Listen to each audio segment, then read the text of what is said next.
Nearly a week had passed since the healing woman had walked the meadow and lingered beside the lake. Rain had filled the days between then and now, steady, cold, and indifferent. Between the weather and the clamor of her work schedule, she had been unable to return to the woods. She had moved through her shifts at the restaurant with aching feet and a tired smile, weaving between tables, dodging urgency with practiced grace. The noise clung to her when she left. Even in sleep, she felt the weight of plates, the heat of the kitchen, the pressure of holding up the moods of strangers. By the time the skies cleared, her body longed for quiet like thirst. She rose early that morning before the city had fully stirred, and packed her camera, a bottle of water, and a small notebook she rarely used but never left behind.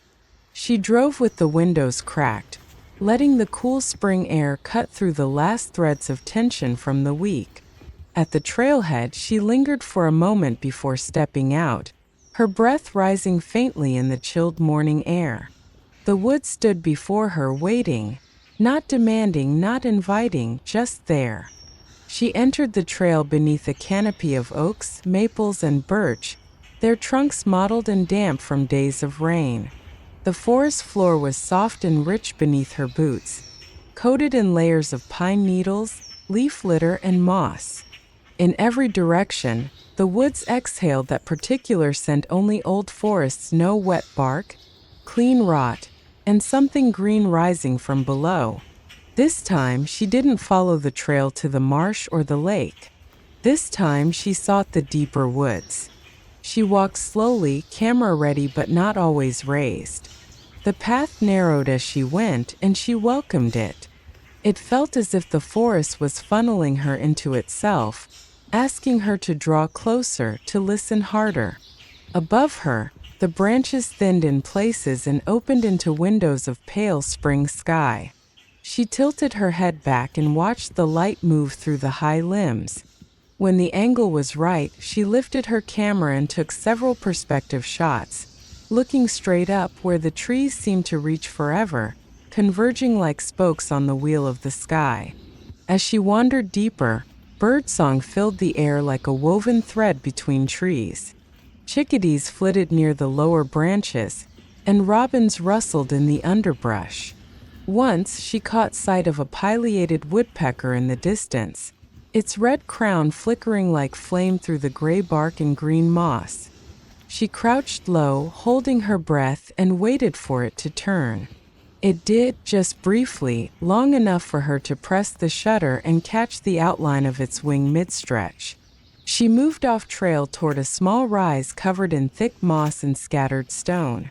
Here she found mushrooms, dozens of them, some no bigger than coins, others rising like towers from the roots of fallen trees. She knelt to photograph each group: delicate pale caps with frilled edges, deep golden clusters growing in rings, and shelf fungi stacked like quiet staircases along a fallen log. Her hands moved gently, brushing soil from her knees, her fingers steady as she adjusted her lens. She spent nearly an hour in that one area, barely moving more than a few yards at a time.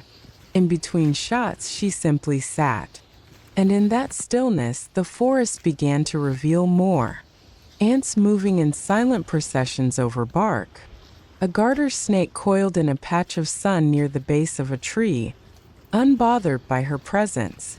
The quiet rhythm of wind through the new leaves.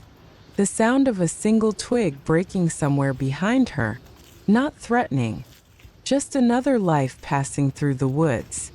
As the day wore on, the light changed. Sun filtered down in patches now, warming the mossy stones and the bare skin on her arms. She moved toward a clearing ringed by young birches, their paper-bark trunks swaying with the breeze. Here she lay on her back, her pack under her head, and stared again at the sky through trembling branches. The movement above her was slow and calming, the sky a soft wash of blue brushed with white. She didn't need to name the clouds or even think. She simply breathed. Eventually, hunger nudged her from her place in the clearing. She stood, brushed the leaves from her clothes, and began the slow walk back. Her camera felt heavier now, full of images she wouldn't sort through today.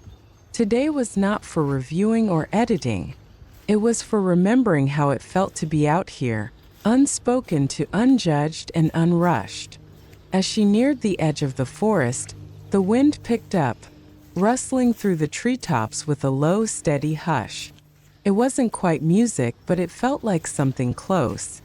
The healing woman paused just before the last bend in the path. Behind her, the woods continued, wild, intricate, alive.